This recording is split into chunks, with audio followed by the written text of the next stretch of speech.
The Eternal Bloodline. Kabanata 73. Nilaybot ng mga mata ni Kyle ang kagubatan habang tumatakbo sa gitna ng mga puno. Ang lahat ng kanyang mga pandama ay kumalat sa paghahanap ng maraming halimaw hanggat maaari.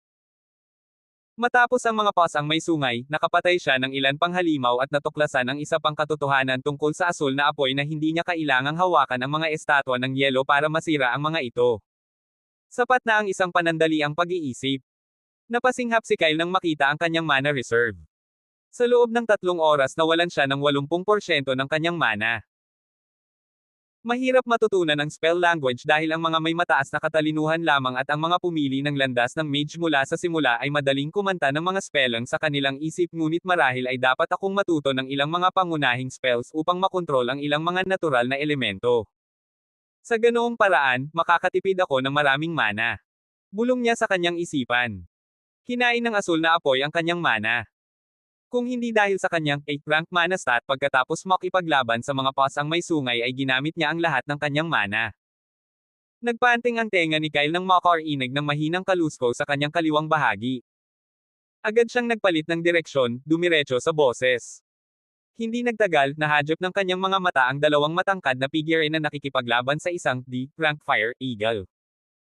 Ang agila ay sumigaw ng malakas at isang pagsabog ng nagninangas na apoy ang bomb alot sa kanyang mga pakpak. Tumigil ang tingin ni Kyle sa bilog na pugad sa puno sa likuran niya. Pinoprotektahan ba niya ang kanyang mga itlog? Tumayo si Kyle sa tabi ng isang puno at pinagmasdan kung paano ipinapakpak ng agila ang kanyang mga pakpak at isang dagat ng apoy ang bumaba sa dalawang figure. Kinagat niya ang kanyang dila. Sa loob lamang ng 3 oras nagsimula na ang mga kalahok na bumuo ng mga grupo para labanan ang mga halimaw. Sigh, lonely me. The moment Kyle spoke about how lonely he be, a scoff sounded in his mind.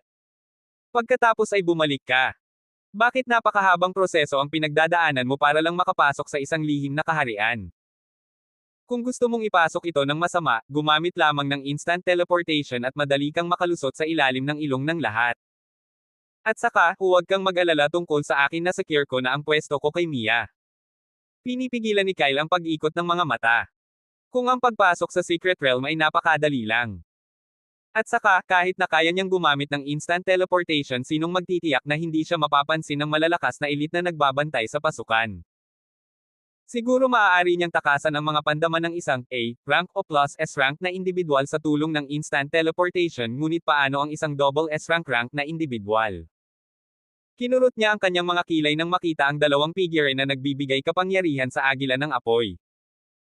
Hindi ito ang unang beses na nakakita siya ng ibang nakikipag-away sa isang halimaw ngunit lagi niyang iniiwan ang mga ito dahil siya ang huli na nakahanap ng halimaw. Gayunpaman, sa sumunod na segundo ay kumislap ang mga mata ni Kyle. Wait, kaya kung magnakaw ng patayan. Hindi ba pwede? Umalangaw-ngaw sa kanyang isipan ang tuyo at halos mapanuksong tawa ni Bia. Don't tell me naisip mo lang ang katotohanan pagkatapos gumala sa loob ng 3 mahabang oras. Sa tingin ko nakalimutan mo na ito ay isang kompetisyon. Sa tingin mo ba ay gagawin din ng iba ang katulad mo? Hindi, kung nakita kanilang nakikipaglaban ay malamang na magtatago sila para sa isang ambush. Hindi na tumanggi si Kyle sa sinabi ni Bia at nanatiling tahimik. Alam ko ang lahat ng ito kaya ayokong maging weaker party. Ipinilig niya ang kanyang ulo upang iwaksi ang mga iniisip at tumingin sa apoy agila. Ang agila ay nakabawi at ngayon ay umaatake sa dalawang figure na may kilalang sigla. Hindi ko kailangan ng mga itlog, mahirap dalhin ang mga ito sa loob ng 2 buwan. Papatayin ko na lang ang agila at aalis. Ikinumpas niya ang kanyang kamay at lumitaw ang apoy sa kanyang likuran. Ang apoy ay nagkaroon ng hugis ng 2 araw at sa ilalim ng kalooban ni Kyle ay bumaril sila pasulong patungo sa apoy na agila. Isang matalim na sotset na tunog ang umalangaw-ngaw sa hangin. Ang unang nakapansin ng apoy na mga palaso ay ang 2 figure at pagkatapos nito, ang agila ay natarante nang makita niya ang mga palaso. Pinagmasdan ng 2 figure ang mga palaso ng may dilat na mga mata. Napakabilis ng palaso at bago pa nila maintindihan ang nangyayari ay umalangaw-ngaw sa kanilang mga tainga ang masakit na sigaw ng agila. Pinagmasdan ng 2 ang asul na apoy na bumabalot sa katawan ng agila at sa ilalim ng kanilang nakakatakot na tingin ay nagsimulang magyelo ang katawan ng agila at sa loob ng ilang segundo, siya ay naging yelo. Nakabara sa lalamunan ng kanilang hininga at napaatras lamang sila dahil sa natural reflex ng bumagsak sa lupa ang ice statue ng Fire Eagle na may maugong na bomb. Nagkalat ang maliliit na piraso ng yelo sa lupa at ang isa sa mga figure ay bumagsak sa kanyang tuhod na may butil ng pawis na tumutulo sa kanyang noo. Ano? Ano ba? Nakaramdam siya ng takot, pagtataka, at pagkataranta sa parehong oras ngunit walang sumagot sa kanyang tanong dahil tumakas ang kabilang figure sa sandaling lumuhad siya. Samantala, wala na si Kyle pagkatapos ng mga pana. Tumakbo siya sa paligid ng kagubatan, pumatay ng maraming halimaw hanggat maaari ngunit tiniyak niyang layuan ang iba pang mga kalahok. Sinubukan niya ang lahat ng kanyang kakayahan at sa tuwing mababa ang kanyang mana ay tumitigil siya at aakyat sa puno para magpahinga sandali. Gayunpaman, dahil sa kanyang casual na kasanayan sa pagsubok, isang malaking kaguluhan ang nangyayari sa labas ng mundo at ang kapaligiran sa Symborio ay medyo mabigat. Maraming mata ang nakatutok sa malaking screen na lumulutang sa ibaba ng Symborio na kisame. Bumuga ng malaking hangin si Anli at tumingin kay Ira ng may simpleng pagtataka. Gusto kong makita kung ano ang ginagawa ng batang ito. Hindi ba posible na mahanap ang kanyang figure sa maraming projection? Tinitigan siya ni Ira mula sa gilid ng kanyang mga mata. Ang mga maharlika at iba pang mga individual na nakaupo sa likuran nila ay nagpanteng ang kanilang mga tainga nang marinig nila ang tanong ni Anli. Gusto nilang malaman kung sino ang batang Kyle na ito at kung ano ang ginagawa niya. Hindi lang sila kahit ang audience na nakarinig sa sinabi ni Anli ay tumingin kay Ira ng may pananabik. Casual na umungol si Ira. Don't look at me like that, wala akong magagawa. I could have tried only if I knew what he looked like. Anli clicked his tongue and gazed at the screen. After seeing the unimaginable amount of points he stacked just in half a day, what do you think his spot would be after 2 months? First Kyle Ohan 12,870. Second Largy Holmes 1367. Third Regis Gravis 1200. Napangisi si Ira. Nabulag ka na ba? Sa puntong ito, kahit isang tulala ay masasabing mananatili siya sa tuktok kahit anong mangyari. Samantala, nang sumapit ang gabi at ang mga madilim na ulap ay natipon sa itaas ng ulo ni Kyle, sa wakas ay tumigil siya at nagsimulang tumingin sa paligid para sa isang ligtas na lugar. Sa huli, hindi siya nakahanap ng malinis na lugar at nagpa siya na lang na tumira sa itaas ng puno para sa gabi. Gayunpaman, sa sandaling umakyat siya sa puno ay nahadjap ng kanyang mga mata ang isang kamao na hindi nakakapinsalang ardilya na kumagat sa tuyong dahon. Tiningnan ni Kyle ang ardilya at napabuntong hininga. Sa sumunod na segundo, tahimik siyang umalis sa puno at tumakbo sa kabilang direksyon. Bahagyang tumili ang ardilya ng makarinig ng kalusko sa likuran niya. Lumingon siya sa likod na may mapupungay na mga mata ngunit wala siyang nakita maliban sa ilang nalalagas na mga dahon. Isang nalilitong ekspresyon ang bumungad sa kanyang mukha at itinagilid niya ang kanyang ulo upang tumingin sa paligid ngunit nang walang makita ay bumalik ang kanyang atensyon sa tuyong dahon. Sa kabilang banda, tuluyang nagpakawalan ng hininga si Kyle nang hindi bababa sa 10 metro ang layo niya sa ardilya. Nakakatakot. Nanginginig siya at nagsimulang maghanap ng ibang lugar na matutulugan. Makalipas ang 5 minuto, sa wakas ay tumira siya sa isa pang puno. Madilim ang kalangitan at maya-maya ay may ilang kumikislap na bituin sa gitna ng mga ulap. Mukhang payapa si Kyle. Tumingala siya sa langit ngunit hindi siya inaantok dahil pagkatapos makita ang ardilya ay bumalik ang kanyang nakaraang trauma. Matapos samandal sandali sa sanga ng puno ay napabuntong hininga siya. I really hate squirrels. Lalo na yung matatalas nilang ngipin. Umiling siya at naglabas ng kasing laki ng daliri ng skill core mula sa kanyang mind space. Ito ay lubos na kaakit-akit kung paano ang core ng kasanayan ay hindi naapektuhan ng asul na apoy. Ang apoy ay ganap na magpapalamig sa katawan ng mga halimaw kaya naman muntik nang makalimutan ni Kyle na hanapin ang mga core ng kasanayan. Gayunpaman, nang mapatay niya ang isang rank monster ilang oras ang nakalipas, nagulat siya nang makita niya ang isang maliit na puting bola sa gitna ng mga piraso ng yelo. Tuluyan na niya itong hindi papansinin dahil sa liit nito ngunit dahil kumikinang ang core sa pagitan ng mga piraso ng yelo ay yumuko siya para kunin. Ipinikit ni Kyle ang kanyang mga mata at hinawakan ang core sa kanyang figure at ang susunod na pangalawang impormasyon tungkol sa skill core ay lumitaw sa kanyang isip. Fright, F+, Rango. Maaaring maimpluwensyahan ng user ang utak ng kaaway sa loob ng ilang segundo, na nagpaparamdam sa kanila ng hindi kasiya siya at takot. Hindi kailangan ng mana para sa kasanayang ito. Napabuntong hininga si Kyle at hindi na-absorb ang skill core dahil mayroon na siyang A-rank fear skill. Walang silbi. Inihagis ni Kyle ang skill core sa loob ng kanyang isip na may buntong hininga. Sumandal siya sa puno ng kahoy at pumikit para maramdaman ang espasyo ng isip. Ito ay malawak ngunit walang laman. Sa gitna ng malawak na espasyo, ang kasing laki ng daliri ay lumulutang sa hangin. Ang pabilog na core ay halos hindi nakikita dahil sa maliit na sukat nito ngunit dahil si Kyle ay maaaring mahanap ang anumang bagay sa loob ng espasyo ng isip ay tumagal lamang siya ng 1 segundo upang mahanap ang hovering skill core. Natuon ang atensyon ni Kyle sa porcelain bracelet.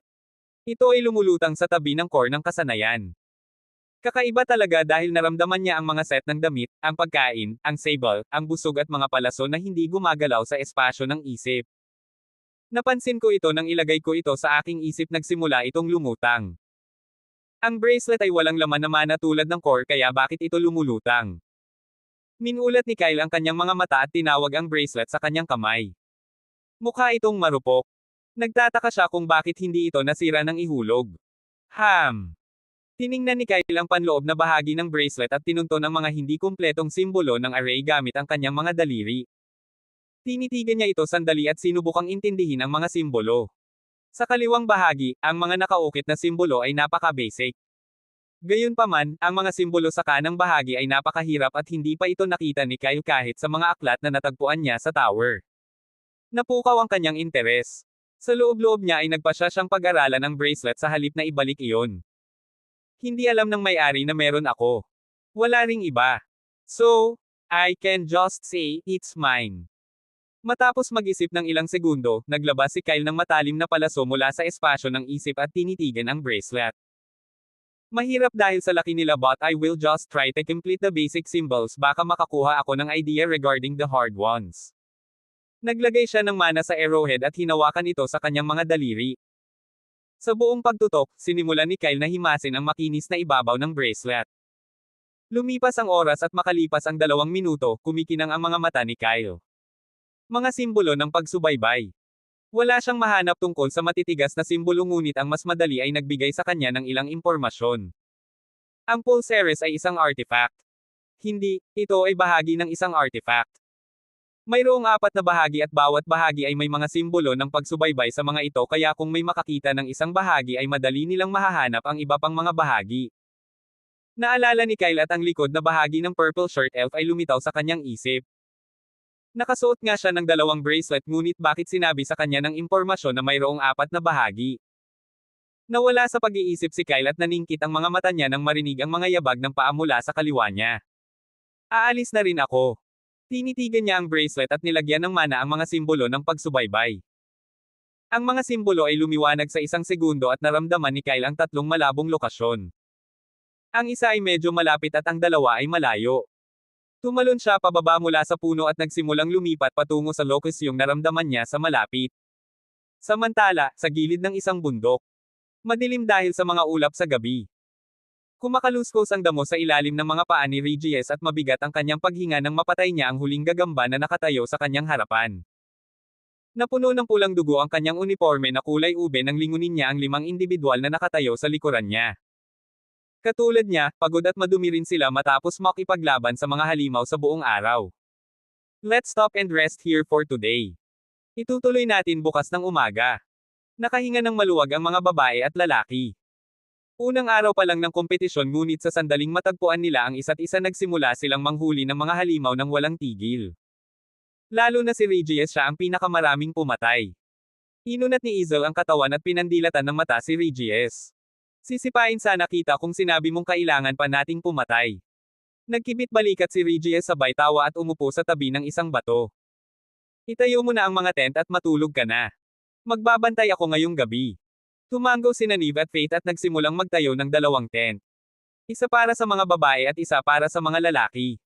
Sabay na nagpasya sina Lumi at Izel na maghanda ng pagkain para sa lahat. Nang matapos silang kumain ay lumapit si Yo kay Regies na nakakunot ang noo. Senior, magpahinga ka na dahil ikaw ang pinakamalakas na lumaban. Babantayan kita ngayong gabi at kung may makita akong panganib ay gigisingan kita. Napatingin si Regies sa mukha niya na nakataas ang kilay. Hindi ka ba napapagod? I am fine. Isa pa, hindi pa ako inaantok. Sa huli ay sumang-ayon siya na may kasamang buntong hininga dahil pagod nga siya. Sige. Tandaan mong gisingin ako kapag may nakita kang malapit. Hindi nagtagal, pumasok na ang lahat sa mga tent para magpahinga. Sumilip si Lumi mula sa kanyang tent at nakapout na tiningnan ang figure niyo. I wanted to sleep with you. Pumasok ka sa loob kapag napagod ka, gigisingan ko ang isa sa mga boys at sila ang magbabantay sa paligid. Tumango si Yu sa kanya at tumingin sa bundok. Maaliwalas ang buwan, at kakaunti ang mga bituin. She grabbed her ponytail, maluwag na ito after such a hectic day. Sa isang paghila, tinanggal niya ang pony at ang mahaba niyang buhok na kulay honey ay bumagsak sa kanyang likuran. Mabilis ngunit maganda ang kanyang paggalaw nang umakyat siya sa isang malaking bato para mas malinaw na makita ang lahat. Isang malamig na simoy ng hangin ang dumampi sa kanyang pisngi nang makarating siya sa itaas ng bato. Ang mga tent ay napapaligiran ng malalaking puno. Isa pa, hindi sila nagsindi ng apoy malapit sa mga tent dahil malalantad nito ang kanilang lokasyon sa panganib na nakakubli sa kanilang paligid. Naglabas siya ng kulay abong busog at ilang mga palaso mula sa kanyang storage ring. Kahit isa siyang salamangkero, natuto siyang gumamit ng maraming armas. Pagkaraan ng ilang oras, habang nakabantay si Yu ay isang mahinang kaluskos ang umalingaw-ngaw mula sa mga kalapit na puno. Ito ay masyadong malabo na ito ay nawala sa hangin. Sa gitna ng mapayapang gabi, isang pares ng maningning na mga mata ang lumabas mula sa mga puno. Nakakunot ang noo ng taong nakasuot ng hoodie sa mga tent ngunit dumapo ang tingin niya sa babaeng figure na nakatayo sa ibabaw ng bato. Tinanggal ni Kyle ang kanyang hoodie at kumikinang ang kanyang buhok sa ilalim ng liwanag ng buwan ngunit hindi niya tiningnan ang mukha ng nakatayong babae. Sa halip ay nakatutok ang mga mata nito sa porcelain bracelet sa kamay nito. Nasa kamay niya ang isa sa mga bracelet habang ang isa naman ay medyo malayo lang. Lumilipad ang kanyang mga iniisip dahil hindi siya sigurado kung ano ang mangyayari kapag nakolektan niya ang lahat ng apat na bahagi ng mga artifact. Siguro ang artifact ay napakataas na grado. Habang iniisip niya kung paano nakawin ang isa pang pulsere sa may-ari nito, isang malamyos ngunit masiglang boses ang narinig niya sa kanyang mga tainga. Tapos ka na bang tumitig? Ipinikit ni Kyle ang kanyang mga mata at pinagmasdan ang kanyang mukha sa unang pagkakataon. May hawak na busog ang dalaga at diretsyong nakatutok ang palaso kay Kyle. Si Yu ay nakatayo sa tuktok ng isang bato, ang kanyang matalim na tingin ay naglakbay sa paligid ng mga tolda upang matiyak na walang panganib na lalapit sa kanyang natutulog na mga kaibigan. Hindi man lang siya nakarinig ng kaluskos, ni hindi niya naramdaman ang presensya ng kahit sino ngunit nang dumako ang tingin niya sa kaliwang bahagi ay nanlaki ang amber niyang mga mata sa gulat. Ilang metro lang ang layo mula sa mga tolda ay isang maitim na figure ang nakatayong marangyang walang pakialam. Sa gitna ng dilim, ang pilak na buhok ng figure ay kumikinang ng maliwanag sa ilalim ng liwanag ng buwan. Sa isang iglap, nanliit ang mga mata ni Yu at humigpit ang hawak niya sa busog. Paanong hindi niya ito napansin? With a deadpan expression, her slender fingers curled up and she immediately summoned a sharp arrow from her storage ring but the silver-haired figure was busy staring at. Ah! He was not staring at her face, instead his gaze was directed at her arm or her bow. Yu reared her teeth at lifted her bow, nakalagay ang arrow sa bowstring pero hindi man lang siya tinitingnan ng kalaban niya, tila abala sa mga iniisip niya. Sa hindi malamang dahilan, lalo itong nagpagalit sa kanya. Ano ba kasing iniisip niya na wala man lang siyang pakialam sa pana na nakatutok sa kanya? Ibinuko niya ang kanyang bibig at isang matalim na kislap ang sumilay sa kanyang mga mata. Tapos ka na bang tumitig? Ang kanyang boses ay nanginginig at pagkatapos ng kanyang pagsabog, ang figure ay pumikit sa kanyang ulo na may walang ekspresyon na tingin. Natigilan si Yu. Kumikinang ng husto ang kanyang hazel na mata at sumimangot sa pagitan ng matatalim niyang kilay nang makita ang palasong nakatutok sa kanya. Kinagat ni Yu ang laman ng pisngi sa kanyang bibig. Hindi man lang siya diretsyong tinitigan ng lalaki pero isang tingin lang ng mga mata na iyon ay sapat na para magpadala ng panginginig sa kanyang gulugod. Panay ang titig nito sa kanya at sa wakas, matapos ang isang buong segundong pagtingin sa busog, tumangala ito, diretsyong nakatitig sa mga mata nito. Natigilan si Yu saglit at umiwas ang tingin niya nang may hindi nakikitang pressure na bumaba sa kanyang katawan. Nanginginig ang pagkakahawak niya sa busog at may mga butil ng pawis sa kanyang noo. Ano ang pressure na ito? Napakalakas. Ngunit sa kanyang pagtataka ay nawala ang pressure pagkaraan ng ilang segundo. Nag-ipon ng lakas ng loob si Yu, natitigan ang kanyang mga mata nang may nakamamatay na ekspresyon ngunit natigilan siya muli nang ang walang emosyon nitong mga mata ay lumukot sa isang ngiti.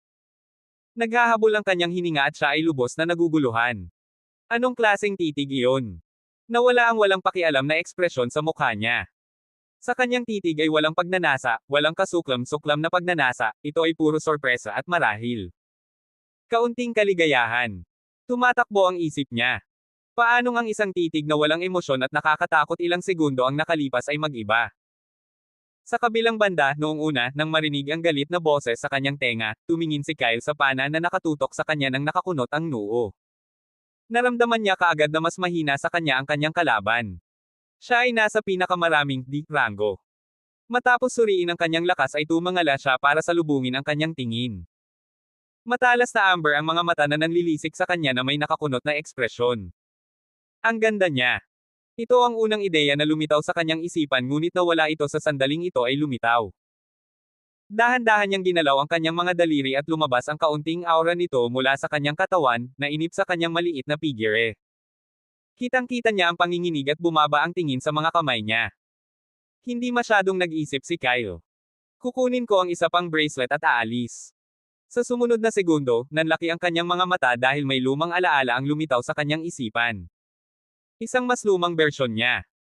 Isang malaking estatwa ng isang malakas na may koro ng babaeng duwende na buong pagmamalaki na nakatayo sa gitna ng iba pang mga estatwa. Ang kanyang memorya tungkol sa 6 na buwang ginugol niya sa loob ng Tower of Opportunity, ay medyo maliwanag dahil gumagala siya sa paligid upang manghuli ng mga halimaw at kayamanan ngunit naalala niyang mas matagal niyang tinitigan ang elf statue na iyon. Bihira lang tumitig si Kyle sa iba kahit gaano pa sila kaganda pero ang ganda at kahanga-hanga ng rebulto. Hindi ang estatwa ang nagpakilig sa kanya kundi ang alaala na lumitaw sa kanyang isipan nang matitigan niya ang estatwa. Isang umiiyak na mukha. Oo.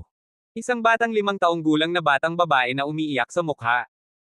Nag-flashback ang alaala ni Kyle noong una at huling beses niyang nakita ang dalaga. Nakasuot siya ng walang manggas na damit, walang tigil na umiiyak habang nakatayo sa harap ng isang libingan. Ang kanyang buhok na kulay honey ay nakatali sa isang maliit na pony. Isang grupo ng matatandang lalaki at babae na nakasuot ng mamahaling damit ang nakatayo sa paligid niya na may malungkot na ekspresyon. Nakatingin lang si Kyle sa mga naghihinagpis na figure nila ng mamasa-masa na tingin dahil umiiyak na rin siya. Ang kanyang ama ay nakatayo sa harap ng puntod ng kanyang ina na halos hindi pinipigilan ang kanyang mga luha at isang matandang lalaki ang tinapik ang balikat ng kanyang ama upang aliwin siya. Hindi man pinayagan si Kyle na sumama sa kanyang ama dahil bata pa siya para bisitahin ang ganoong lugar ay pinilit niya dahil gusto niyang makita sa huling pagkakataon ang kanyang ina. Binalik ni Kyle ang kanyang ama. Para lamang mailibing ang kanyang ina sa isang tahimik at magandang lugar ay marami silang nilakbay. Hindi niya alam kung nasaan sila ngunit ayon sa kanyang ama, iyon ang pinakamagandang lugar. Pinunasan ni Kyle ang kanyang mga mata gamit ang kanyang maliliit na kamay at tahimik na tumayo sa likuran nito. Sa sandaling iyon, isang maliit na batang babae na may mapupungay na pisngi ang tumapik sa kanyang balikat. Binalik niya ang tingin sa kanya na may pagkalito. Pulang-pula ang kanyang amber na mata. Siya rin ang babaeng nakita niya kanina. Dama ko ang mga mata ni Kyle sa tenga, nakatutok. Kinusat niya ang kanyang mga mata ngunit pagkatapos ay tinapik ng dalaga ang kanyang balikat na may seryosong ekspresyon. It's okay, don't cry. I lost my brother. Mom said he will go to a better place. Nawalan ka rin ba ng kapatid mo? Parang bata ang boses niya nang pilit niyang aliwin kahit bahagya niyang pinipigilan ang kanyang mga luha. Hinawakan ni Kyle ang kamay niya at nagsalita ng may bahid ng boses. Nawalan ako ng nanay. Bahagyang nanlaki ang mata ng dalaga at hinawakan ng mahigpit ang kamay ni Kyle. I'm sorry. Masyado ka bang malungkot? Nanlambot ang mga mata ni Kyle. Hindi niya alam kung sino ito pero baka sa mukha niya ang pag-aalala. Nalulungkot ako pero salamat sa iyo, alam kong pupunta siya sa mas magandang lugar. Napamura siya at mataimtim na tumango ngunit sa pagkakataong iyon ay binuhat siya ng isa sa mga kapamilya niya mula sa lupa. Lalong humigpit ang hawak ni Kyle sa kamay niya pero bumitaw siya nang titigan siya ng nakahawak sa dalaga. Sa gitna ng lahat ng ito, kumikinang ang amber niyang mga mata nang kumaway siya kay Kyle. Huwag kang malungkot. Okay. Ang pangit mo habang umiiyak. Bulong ni Kyle sa loob-loob kung sino ang pinakapangit. Nanlaki ang mata ni Kyle sa biglaang alaala. Gaya ng pagtitig niya sa maringal na estatwa ng duwende ay nakatitig siya sa babaeng nakatayo sa ibabaw ng bato. Ganon din ang itsura niya, mas matanda lang ng kaunti. Isa pa, mas mahaba ang buhok niya ngayon na nakatikip sa buong likod niya. Agad niyang inalis ang panggigigil niya at tinitigan siya. Naalala niya ba? Siguro. Medyo kinakabahan ang titig ni Kyle ngunit nang maisip niya kung paanong napakaikli ng kanilang pagtatagpo ay napabuntong hininga siya sa kanyang isipan. Isa pa, pagkatapos ng Bloodline Awakening ay nagbago ang kanyang facial features kaya ngayon ay halos imposible na niyang maalala ang kanyang mukha. Sa gitna ng lahat ng ito, ang mga mata ni Kyle ay lumukot sa isang ngiti. Isang tunay na ngiti. Maging ang mga labi niya ay tumaas pa itaas sa isang ngiti. Akala ko hindi ko na siya makikita. Samantala, natigilan si Yu nang umikot ng 180 degree ang pag-uugali ni Kyle, at nang makita ang kanyang mapagbantay na ekspresyon ay nakontrol ni Kyle ang pagnanasang isumpa ang sarili. Nilinis niya ang kanyang lalamunan habang pinapanatili ang eye contact. I mean walang masama. Natigilan si Yu ngunit sa sumunod na segundo, pilit niyang inangat ang bowstring at nagsalita ng malakas. Umalis ka kung hindi. Napapikit si Kyle. Galit ang ekspresyon nito at alam niyang walang paraan na maniniwala ito sa kanya kung sasabihin nitong nagkita na sila noon. Gusto ko man lang malaman ang pangalan niya. Nag-iisip siya ng ilang segundo pero napansin niya ang matigas na bracelet sa kamay niya. Umalis ka na.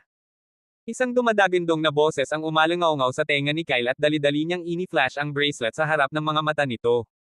Sa'yo ba to? Laking gulat niyo nang makita ang bracelet sa kamay ni Kyle. Napatingin siya sa bracelet na nakasabit sa kanyang palso at ikinumpara ang dalawa. Paano ka meron nito? Malinaw niyang naalala na nawala ito. Kaya bakit mayroon itong kakaibang taong ito? Nagnanakaw ba siya? Agad siyang bumagsak sa bato. Nawala ang busog at palaso sa kanyang mga kamay at naglabas siya ng punyal mula sa kanyang storage ring. Tiningnan ni Kyle ang kanyang galaw. Sa kanya, she was quite slow but in the next second, she attacked him with a sharp gaze. Napabuntong hininga siya. Nandito ako dahil sa bracelet pero ngayon gamit ko na yung bracelet.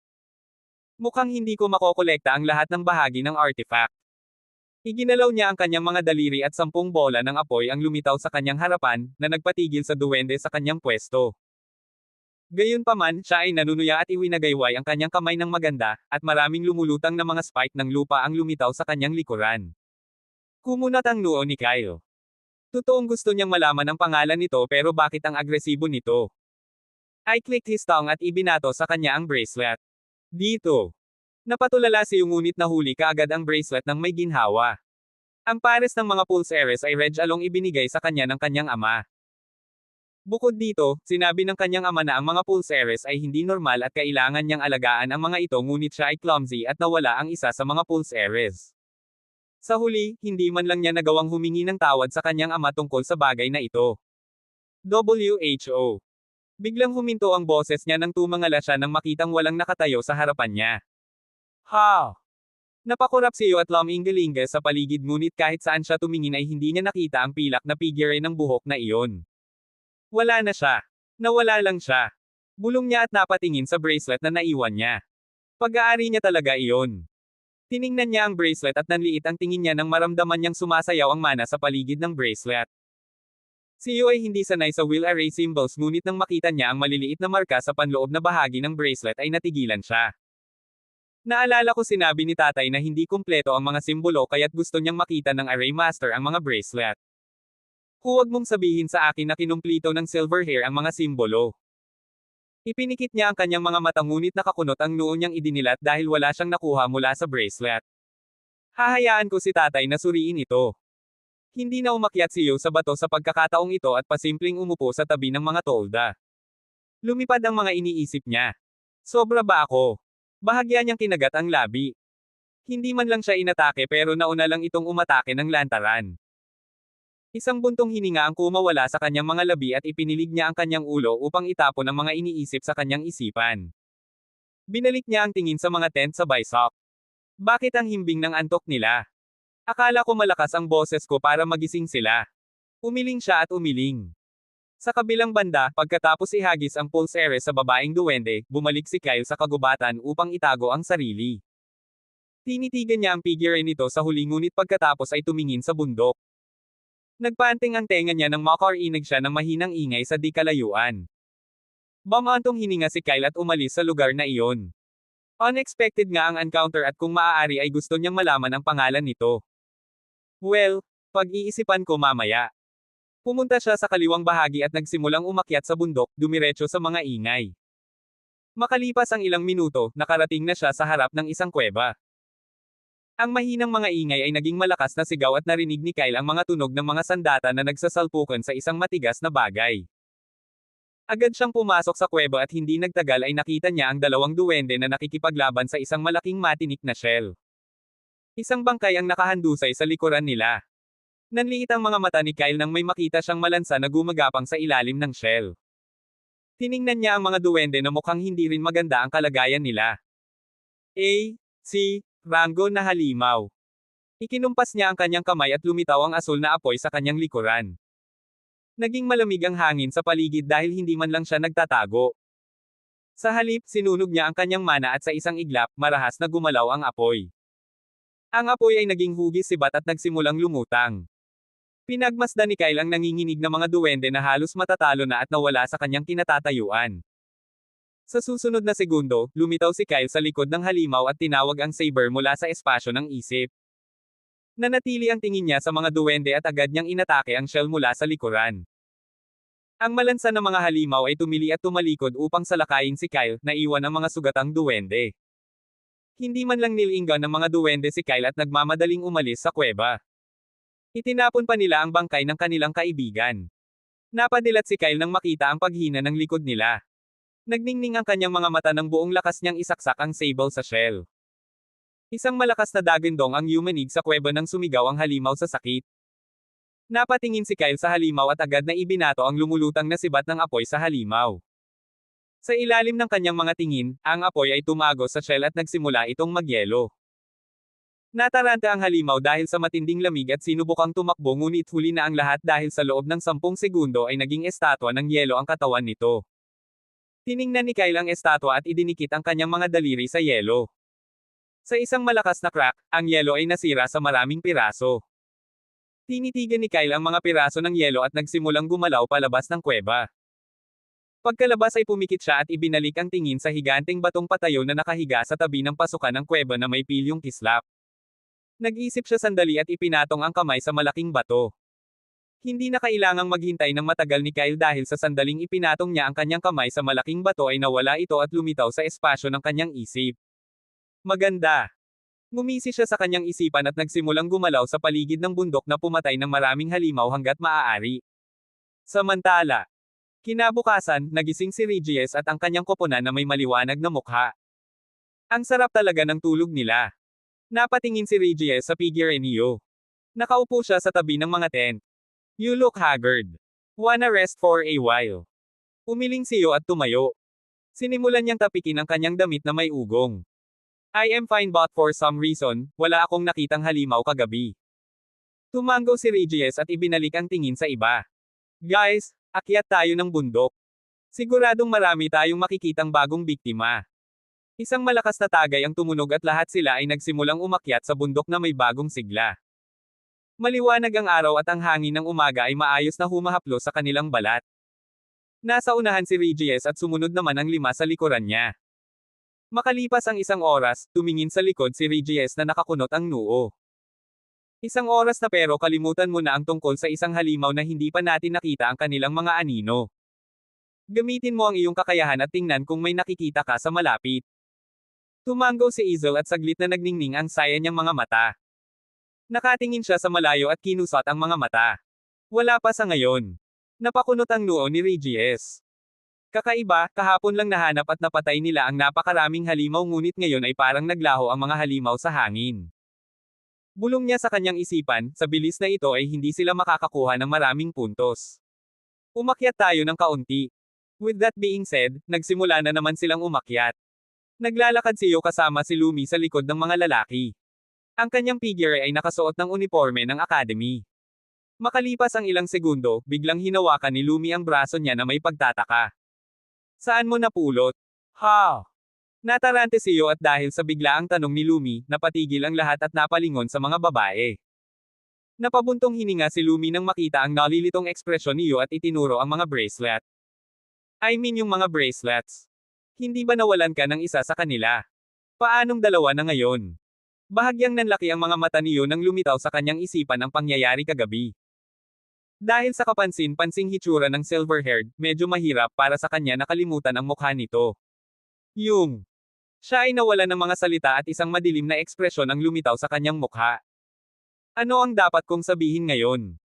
Isang kakaibang lalaki ang nagpakita kagabi at ibinigay ito sa akin. Pinagmasdan ni Lumi ang kanyang madilim na ekspresyon nang nakakunot ang noo. Hoy, anong nangyari? Bakit ang cute ng mukha mo? You rolled her eyes and shook her hand away. Sumandal siya at tahimik na bumulong sa tenga ni Lumi. Sasabihin ko sa'yo mamaya kapag tayo na lang. Tumaas ang kilay ni Lumi at tumanggo ng may pilyong ngiti. Pagkatapos, pinandilatan niya ang iba pang nakatingin sa kanila. Ano? Lipat na tayo. Personal na bagay. Nagulat si Regis at ang iba pa sa pares ng mga pulseres. Alam nilang nawala ang isa sa mga bracelet ngunit matapos marinig si Lumi ay tumalikod sila at nagsimulang umakyat muli sa bundok. Makalipas ang isa pang oras, napatigil si Regis nang may nakita siyang nakakagulat. Baka sa kanyang mga mata ang purong pagkagulat. Tinapik-tapik ni Izel ang likod niya gamit ang mga kilay. Anong nangyari, bakit ka tumigil? Naputol ang kanyang pangungusap at halos mabulunan siya sa kanyang mga sinabi.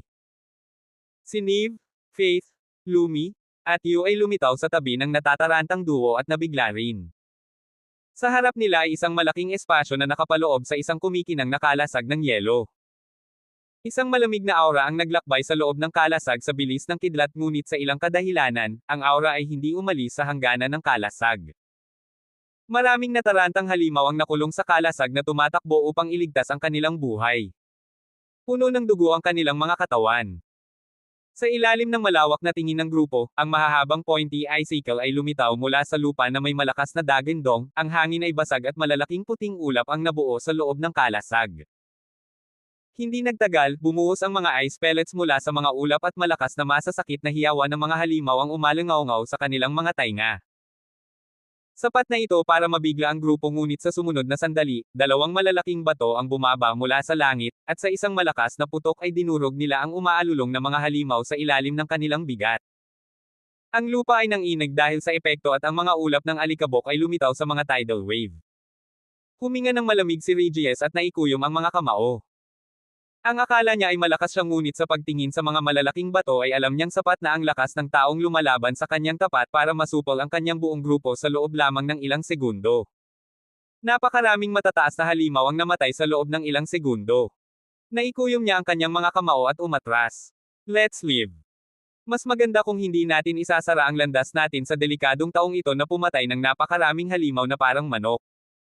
Ang mga duwende na nakatayo sa likuran niya ay tumanggo lahat na may tame time na ekspresyon. Izel had the urge to use his special sight skill to see the person fighting pero pinigilan niya ang sarili. Hindi magandang ideya na pukawin ang isang mas malakas kaysa sa kanya. Nanatili ang naguguluhang tingin ng grupo sa ice shield ngunit agad silang umalis sa lugar. Kasabay nito ang pagtalo ni Kyle mula sa isang malaking bato at naghum. Naglakbay ang kumikinang niyang mga mata sa lugar kung saan nakatayo ang grupo ilang segundo ang nakalipas. Regis. Napaisip siya sa loob at lumapit sa dalawang batong hiniram niya sa bundok. Si Kyle ay tumawa ng kumikinang at tinapik ang mga malalaking bato. Sila ay talagang kapaki-pakinabang habang nakikipaglaban. Kailangan lang niyang gumamit ng instant teleportation para itapon ang mga ito sa tamang lugar. Ibinalik niya ang mga malalaking bato sa espasyo ng isip at iwinagayway ang kanyang kamay. Sa isang iglap, ang lugar ng yelo ay nag-crack at naging mga puting particle. Pagkaraan ng ilang segundo, nalinis ang lugar, maliban sa mga durog na bangkay ng mga halimaw, lahat ng iba pa ay nawala. Nangunot ang ilong ni Kyle nang tingnan niya ang mga katawan. Sok! Maganda yung paraan pero masyadong madyugo. Bumantong hininga siya at iwinagayway ang kanyang kamay, lumitaw ang asul na apoy sa kanyang likuran. Madaling binalot ng apoy ang mga katawan at ginawa itong yelo.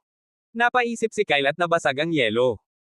Pinanood niya kung paano nagkalat ang mga piraso ng yelo sa maliliit na butil at ang katibayan ng kanyang malagim na pakikipaglaban ay nawala na lang sa hangin.